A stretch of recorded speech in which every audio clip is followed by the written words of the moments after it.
નમસ્કાર ખેડૂત ભાઈઓ, ખેડૂતવાણી ચેનલમાં આપ સૌનું હાર્દિક સ્વાગત છે. આજે આપણે વાત કરવાના છીએ મગફળીના મૂંડા વિશે. અને ચાલુ સિઝનમાં સૌથી વધારે જો કોઈ પ્રશ્ન હોય તો એ છે મગફળીના મૂંડાનો. મગફળીના મૂંડાનું નિયંત્રણ કરવું ખૂબ જ અઘરું બની ગયું છે. અને હું તમને મગફળીના મૂંડાનું નિયંત્રણ કરવાની બે રીત બતાવવાનો છું.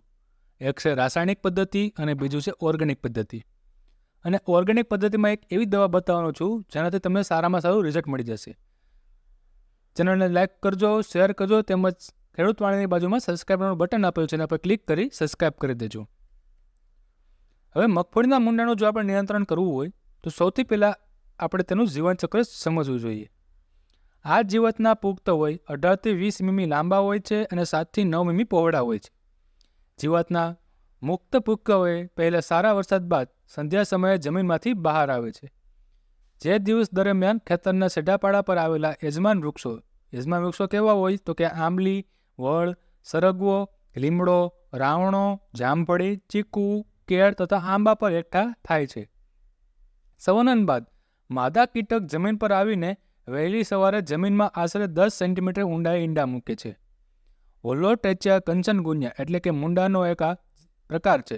એ જીવાતનું જીવનચક્ર આશરે 76થી 96 દિવસે પૂર્ણ થાય છે.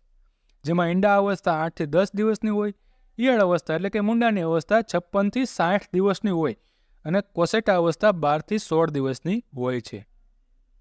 હવે આ છે મગફળીના મૂંડાનું આખું જીવનચક્ર. તમે જોઈ શકો છો કે ઈંડા આપે બતાવેલા છે, ત્યારબાદ નાની ઈયળ બને છે, એમાંથી મોટો મૂંડો બન્યો છે જે નીચે જમીનમાંથી મૂળ ખાતું હોય છે. ત્યારબાદ એની પુખ્ત બતાવવામાં આવી છે જે ઉપરથી પાંદડા ખાય છે. મુખ્યત્વે તે સેઢાપાડા પર જોવા મળતા હોય છે.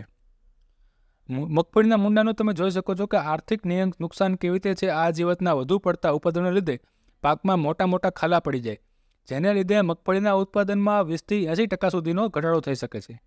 જો જમીનમાં 1 ચોરસ મીટરના વિસ્તારમાં એક ઈયળ જોવા મળે તો રાસાયણિક જંતુનાશક દવાનો ઉપયોગ કરીને તેનું તાત્કાલિક નિયંત્રણ કરવું જોઈએ. આ જીવતના ઉપદ્રવ રતાળ અને પોચી જમીનમાં વધારે જોવા મળતો હોય છે. હવે આપણે વાત કરીએ ખાસ કરીને જે મહત્વની બાબત છે મગફળીના મૂંડાનું નિયંત્રણ, અને એમાં આપણે જોવાના છીએ રાસાયણિક રીત. 3 દવા હું તમને બતાવવાનો છું. એ 3ને આપણે ડ્રેન્ચિંગ કરીને નાખવાની છે. પહેલી છે થાયોમિટોક્ઝામ અને લેમડા સાયક્લો.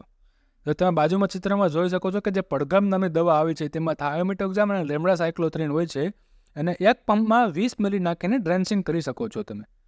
બીજી દવા છે ક્લોરોપાયરીફોસ તેમજ સાયપરમેથ્રિન, જેને 40 મિલી એક પંપમાં નાખી ડ્રેન્ચિંગ કરો છો તો સારું રિઝલ્ટ મળે છે. અને ત્રીજી દવા છે ઇમિડા પ્લસ ફિપ્રોનિલ. તમને ખબર છે કે ગરડાનું પોલીસ નામની જે આવે છે એમાં ઇમિડા અને ફિપ્રોનિલ હોય છે, જે એક પંપમાં 10 ગ્રામ નાખીને તમે ડ્રેન્ચિંગ કરી શકો છો.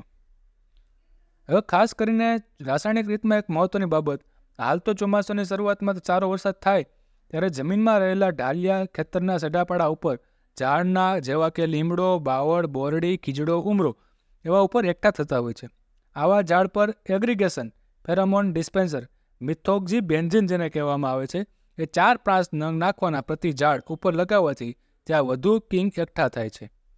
ત્યારબાદ આ ઝાડો ઉપર ઇમિડા ક્લોરોપિડ 17.8%, 15 મિલી એક પંપમાં નાખવાનું અથવા તો ક્વિનાલ્ફોસ 25% દવા 30 મિલી એક પંપમાં નાખીને છંટકાવ કરો તો ઝાડ ઉપર ભેગા થયેલા ઢાલિયા નીચે ખરી જાય છે.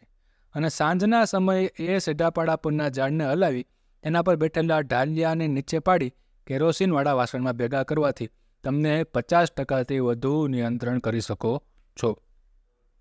ત્યારબાદ આપણે જોઈએ ઓર્ગેનિક રીત. ઓર્ગેનિક રીતમાં આપણે તમને મેટારેજિયમ એનોસોપ્લીની વાત કરવાનું, જેમાં ખેડૂતો ઘણી બધી ભૂલ કરે છે. મેટારેજિયમ એનોસોપ્લી નામની પરજીવી ફૂગ 2.5 કિલોગ્રામ પ્રતિ એકર મુજબ 200 કિલોગ્રામ છાણિયા ખાતર અથવા તો દિવેલીના ખોળમાં વાવણીના 10-15 દિવસ અગાઉ ભેળવીને છાયાવાળી જગ્યામાં રાખવું જોઈએ, જે ખેડૂતો કરતા નથી. આ એક મોટી ભૂલ કરો છો તમે. તેમાં આંતરા દિવસે પાણી છાંટીને ભેજ આપવો અને બરાબર મિક્સ કરવું.